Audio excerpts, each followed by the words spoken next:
and no other vehicles in the parking lot as he entered Maybell's diner. He was in no mood to deal with dogs or nosy people. His patience had run out about 2 hours before. He didn't bother waiting for the waitress to tell him to pick a spot. He just walked to the nearest table and sat. Raucous laughter echoed from the kitchen area. It sounded as if there were at least 4 or 5 people back there. The waitress approached with wary eyes, looking him up and down. He supposed it was the white t-shirt paired with slacks and dress shoes, but he didn't care. "I'll have a coffee and a burger, please." He didn't even give her time to speak. She raised her eyebrows as she wrote. "That all?" Her tone implied she was annoyed. "Yes, thank you." He tried to appear more pleasant, feeling bad that he had been abrupt with her. He nodded a smile for good measure, not wanting to wonder if his food had been spin, or worse.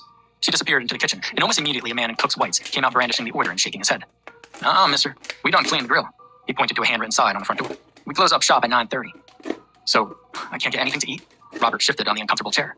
The man broke out in a wide grin, showing a full complement of white teeth. "Yo, you ain't from around here, are you?"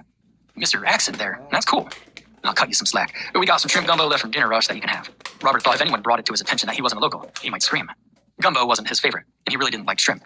"That's all you have?" Incredulously, the man chuckled. "We got a couple of pieces of cornbread.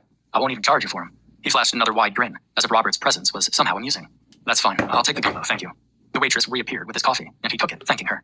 A man and woman came out from the kitchen and started cleaning at the back of the dining room. Robert rolled his eyes. He hated it when people cleaned where he was trying to eat, and usually he vacated the establishment, expressing his distaste for such rude behavior. He remained seated only because he arrived only a few minutes before closing time. A minute later, the waitress brought his gumbo. He was picking out the shrimp when the cook and another woman came out to help clean. They didn't bother him and kept their activity away from his immediate vicinity, for which he was thankful. But their conversation was perfectly clear in the otherwise quiet diner. At first, the conversation was about alligators in the nearby swamp. He wished he hadn't heard the stories about the overgrown gator and his latest foray into a nearby farm where he apparently devoured the farmer's favorite pig. Supposedly, the alligator had survived several shots from a rifle to trundle off into the swamp again. Then a more disturbing story came up.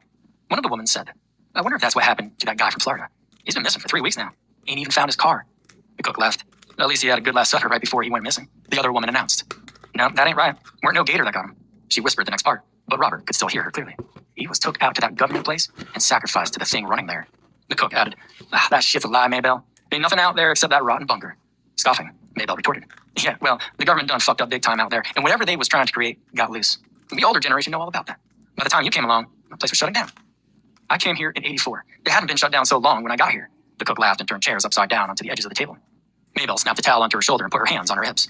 "It was 1981 when that alarm blared. It sounded for a full 24 hours before the military guys came up and shut it up. That tells me that whoever set off that alarm was dead shortly after. None of us knew what to do when it started blaring. Every dog in the state must have heard it, set to howling too. Babies crying, animals hollering. It sounded like the end of the world out here." Maybell went to a small closet and retrieved a broom and a dustpan. The waitress cleared her throat and Robert startled, dropping a spoon onto his remaining food as his head jerked up toward her. He smiled nervously, uneasy about the story he had heard. He knew nothing about a government facility anywhere near Montague. The waitress cleared her throat again and realized she was trying to get the attention of the others, not him. He looked over his shoulder at them. The cook and the other man shrugged in unison, as if asking what the problem was. He turned back to the waitress, and she nodded toward him. "Shut up back there. You're going to scare our customer." She looked at him and her expression changed dramatically. "Miss?" His voice was low. "Yes, sir." She seemed to be straining to remain overly polite. "What are they talking about? Monsters and overgrown alligators?" He fished his spoon out of the bowl and his stomach nodded unpleasantly. He put it aside and pulled a piece of cornbread toward him.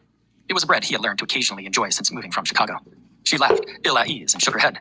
"They're just gossiping, trying to scare every tourist who stops here." She leaned forward at the waist and whispered, "It's their entertainment for the night." Winking, she turned on her heel and walked to the cash register. Taking that as a cue to leave, Robert stood and dropped a 5 on the table before walking to the register. "So, none of those stories were true?" He kept his voice at a whisper. She shook her head. "Nope, just stories people tell to keep their kids out of the swamps. Don't want the little ones wandering out there and getting hurt, you know." He smiled and nodded, feeling as if she weren't telling the whole story. He paid and asked if there was a payphone around. "Nah, we never got a replacement for the one who got hit by a car 2 years ago. Maybell says they're more trouble than they're worth." She took his money and counted out his change carefully. "Is there a motel nearby?" He took the change and stuffed it into his pocket to avoid opening his wallet in front of her again. She gave him quick directions. "You sound like you're from way north or something. What are you doing out here in the boonies in the middle of the night anyway?" She smiled crookedly and put a hand on her hip. "It's a long story. I'm afraid I don't have time to tell it properly. Can I possibly get a large coffee to go?" He turned up his smile. She nodded and poured it, handing it to him. She winked again. "On the house, mister. Be careful out there and have a good night." She followed him to the door and locked it as soon as he was outside. In the darkness, the sound of a lock clicking into place seemed very loud, and more than a little unnerving.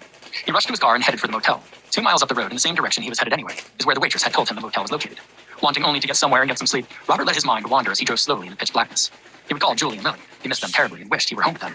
The call to apologize to Mr. Washington would have to wait until morning, as it was too late to call on business. The road widened and the dense foliage suddenly seemed farther away from the car. He breathed a sigh of relief when he saw the Dewdrop Inn motel's neon sign announcing vacancy. However, the relief was short-lived. Passing the copse of trees, he got a good look at the motel and had serious doubts as to whether the place was really still in business. It looked abandoned. The sides of the flat, long building had been covered by creeper vines, some of which had found their way inside broken windows. The bare bulb of the entrance was little more than a flickering orange glow, and the interior of the tiny check-in area gave him the impression that maybe a homeless group lived in there. Trash was strewn about. A purple bug zapper light flickered above a couple of chairs against the wall, and the potted plants had been dead for a while. He turned off his headlights and rolled to the side of the entrance where he could see a payphone. He left his car idling just in case he needed a quick getaway. He hadn't seen an attendant through the grimy door, but surely someone was in there, and it might not be anyone he wanted to meet from the looks of the place. He called Julie and his heart skipped when she answered. The sound of her voice sent a wash of calm over him. The day's troubles and setbacks seemed to dissipate like so much fog under a bright sun. He heard Lily in the background, sleepily asking if she could talk to him. His heart melted. If ever there was a good reason to carry on and persevere through the hard times, it was his little angel. Although it was far past her bedtime, it made his night to get to talk to her for a minute. She handed the phone back to Julie after telling him she loved him. Julie sighed and told her to go back to bed. Oh, and your farmer's market idea was a real hit. She loved the baby ducks. He laughed. I knew she would. Yeah, she loved them so much that we brought one back home with us. Her voice was timid. Really? You let her have a duck?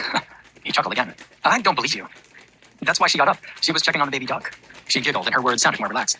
I was afraid you wouldn't like the idea of a duck as a pet. We have room for a duck outside now, so I don't see what harm it could do. He heard a man cough raggedly from inside the building and was instantly uneasy again. How did your meeting go? She yawned. Oh, Louisiana was against that meeting. Maybe the universe too. What should have been only a couple of hours of driving turned into me apparently getting lost in the backwaters of the state where everybody can tell I'm from out of town. He shook his head. They finished their conversation, exchanged good nights, and he reluctantly hung up the phone. As he turned to go back to the car, the front door of the motel opened, and a coughing man stepped outside, bent double, and had a very productive coughing fit. Holding back a gag, Robert rushed to his car and sped away. It would be better to spend a night sleeping in his car than sleeping in a ratty-looking motel that might only be a front for a kidney harvesting organization. Then again, maybe he had watched one too many horror movies. Knowing that miles of deserted road lay behind him, he hypothesized that if he kept his course, he would surely arrive in a town soon. It was his faulty logic working again, but he couldn't ignore it.